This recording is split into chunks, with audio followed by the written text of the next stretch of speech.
One of my religious medallions I have is Saint Michael the Archangel. Now here's what it looks like. And I have it on a chain because I do like the design of it. And the reason why I like it is because it is a great carbon copy onto steel of a actual religious painting. Now, I like religious paintings. I do. Religious paintings were done by greats like Leonardo da Vinci, Michelangelo, and all them. I do like those paintings. But it's the prayers that don't make any sense to me. Now, while I do like the medallion, I don't agree with the prayer. I'll read you the Saint Michael the Archangel prayer, and I'll analyze. This is an analysis of the prayer. I'll analyze why it makes no sense. Here's the prayer. Saint Michael the Archangel, defend us in battle. Be our defense against the wickedness and snares of the devil. May God rebuke him, we humbly pray, and do thou, O Prince of the heavenly hosts, by the power of God, cast into hell Satan and all the evil spirits who prowl about the world seeking the ruin and destruction of souls. Amen. Let's analyze this prayer for what it is. So basically, this is a prayer created by the Catholic Church. Why was it created by the Catholic Church? Because the Catholic Church was one of the first religions to start this whole idea that if someone was showing any signs of like schizophrenia and stuff like that, that they were possessed by the devil. And this is where the St. Michael the Archangel prayer came from. Well, what makes no sense about this is that, and what's so great about the medallion too, is that it's so ironic. It's so ironic. In the Bible, it says that nobody shall be judge and jury except for God, right? Well, how does one angel who is a servant of God have the power, all the power, to be judge, jury, and executioner on what people think is evil? Kind of makes you think. Now, if you're Catholic, this is not a video in insult. By all means, it isn't. This is just atheist thing. These old poetry prayers are poetry. Now, another thing that makes no sense about this prayer is we're all God's children, right? What makes a certain group of God's children more inherently evil than others? If there is a God, and if it is true that we're all God's children, and if we were all created in his image, then why is it that this prayer is to put those and torture those in hell who think differently, who go on the path of truth instead of the path of religious righteousness? Now, that's another that's one of the other parts of the prayer which makes no sense to me, because this coexists with the First Testament, the apple tree, where the snake, which represents Satan, Lucifer more exactly, where the snake tells Eve to take a bite of the apple, which in the story of Adam and Eve, God specifically tells Adam and Eve, don't take a bite from the tree of knowledge. Now, if God was a father figure that actually cared about his children, Wouldn't God want his children to know how to survive, how to live, how to defend themselves in battle, how to make their own food, how to build shelter? Wouldn't God want us to know how to live, how to survive? So, wouldn't it have been more compassionate if God told Adam and Eve to take a bite from the tree of knowledge?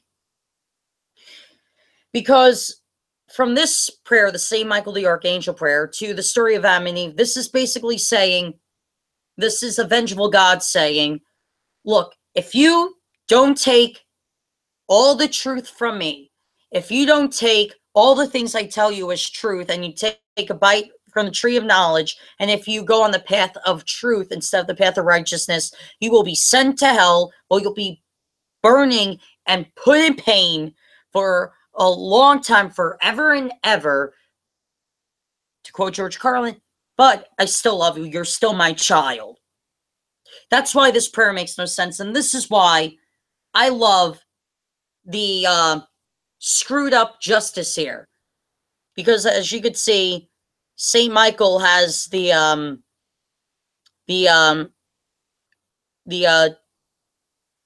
balancing of truth and justice.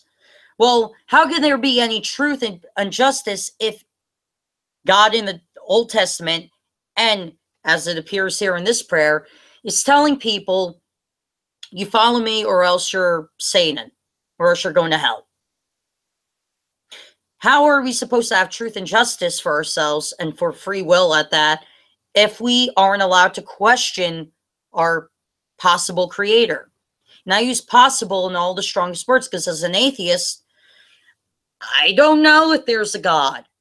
So I'm not going to outright say that there will never be evidence. It looks like there'll never be, but I don't know.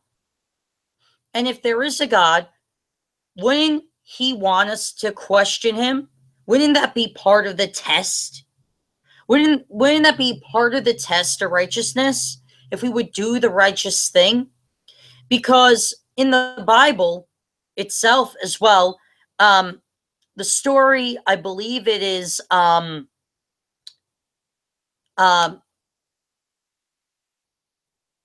Abraham. God tells Abraham, if you love me enough, you will kill your son, Ishmael, I think. It's different in all Bibles. I think it's Ishmael in the one I have. And he says, okay, I'll kill him. And then when he's about to do it, God says, whoa, whoa, whoa, whoa, whoa, whoa. Don't actually kill him. I was wondering if you would actually do it. So wouldn't the ultimate test, if there was a God, be I'm gonna throw multiple shit at you, and I'm gonna test you to see if you do the right thing? Wouldn't that be the more logical reasoning, instead of just saying, buy into my bullshit, and if you don't, I'm gonna cast you into hell? See, that's the thing. As an atheist, I ponder upon the possibility if there was a God. Because you know why? Because if there is, I wonder if I'm doing the right things. Because I don't hate people based upon skin color or race or sexuality or ethnic background or political background, whatever. I don't hate people. I legitimately can hate people. And I don't automatically judge others until I know they are guilty. And what this Saint Michael the Archangel prayer is saying, people are guilty until they're proven innocent.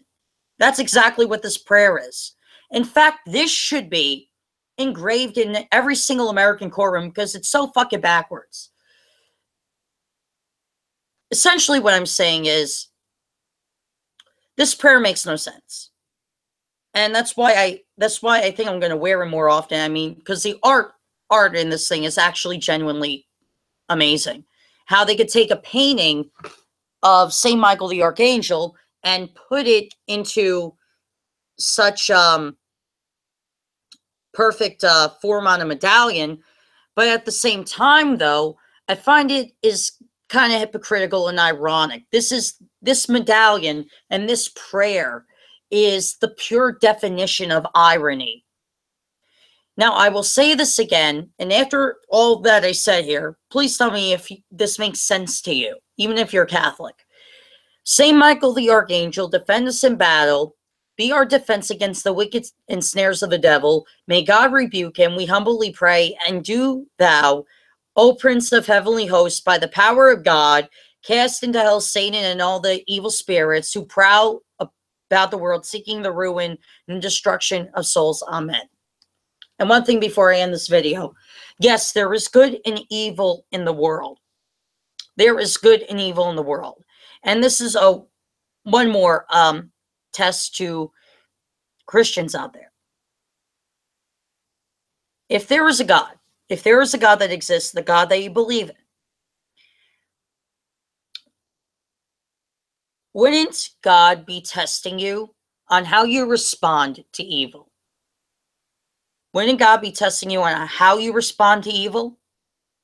Because a part of the 10 Commandments is thou shalt not kill. So is part of, your mission to not kill your enemies, but to show them love? Because you could kill people with kindness. That is the best way you could kill someone, with kindness, and show how wrong they are. I mean, some people you can't do that, but most people you can. But anyway, hope you guys enjoyed the video. See ya.